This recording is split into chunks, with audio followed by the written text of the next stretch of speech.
चौकीदार साहब बोलते हैं साहब हमने चीनी ऐप्स पे बैन लगा दिया और चीन की झालरों पर बैन लगा दिया, और यहां तो क्या हो रहा है आपके सामने हो रहा है। तो ये संभव नहीं है कि जिस साहेब की इशारे के बगैर पत्ता नहीं हिलता इस देश का, उनके आंगन में चीनी घुसकर आया, 9 दिन रहा, 1200 लोगों को शिकार बनाया, 1400 करोड़ रुपए लूट के चला गया।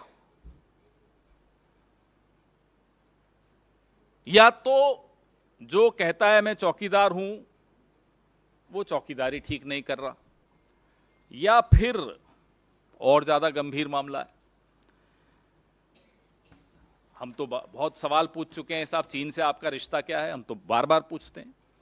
जब आज से 20-21 साल पहले आपको कहीं का वीजा नहीं मिलता था तो चीन आपका बड़ा स्वागत करता था और आप बार बार चले भी जाते थे। तो ये रिश्ता क्या है?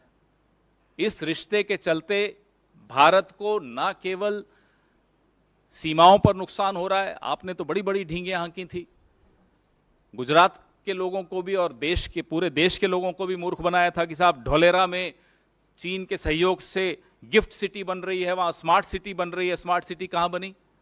स्मार्ट सिटी बनी अरुणाचल में, हमारे बॉर्डर के भीतर आके चाइना स्मार्ट सिटी बना के चला गया।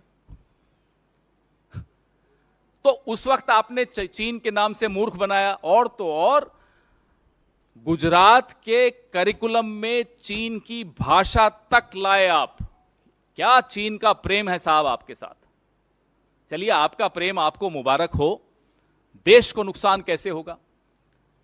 गुजरात के लोगों को इतना भारी नुकसान हुआ और ये मीडिया में नहीं आता तो 1 साल तो गुजर चुका था, हमें और आपको तो इसका कोई भान ही नहीं होता, कोई ज्ञान भी नहीं मिलता। तो ये सवाल बहुत गंभीर हैं कि चीन से आपके रिश्ते कितने गहरे हैं और इतने गहरे क्यों हैं कि उसकी कीमत देश की सीमाओं पर भी हमें अदा करनी पड़ती है, गुजरात में के भीतर भी हमें उसकी सीमा, उसकी कीमत अदा करनी पड़ रही है। किस स्तर तक आपके ये रिश्ते हैं? अब तो मुझे लगता है कि ये जो ऐप अनइंस्टॉल करने के जो आपके नारे थे, अब देश यह समझ चुका है कि अब ऐप अनइंस्टॉल करने से काम नहीं चलेगा, सिस्टम में एक वायरस है, अब उस वायरस को निकालना होगा। 2024 की इंतजार हो रही है कि उस वायरस को ही निकाल दें। अब ये ऐप से काम चलेगा नहीं, क्योंकि रिश्ता कुछ और ही है यहाँ। सुनकर देखो, सुनकर देखो, सुनकर देखो जी, ममता राहुल मोदी बोले, लिखे जितेंद्र जी।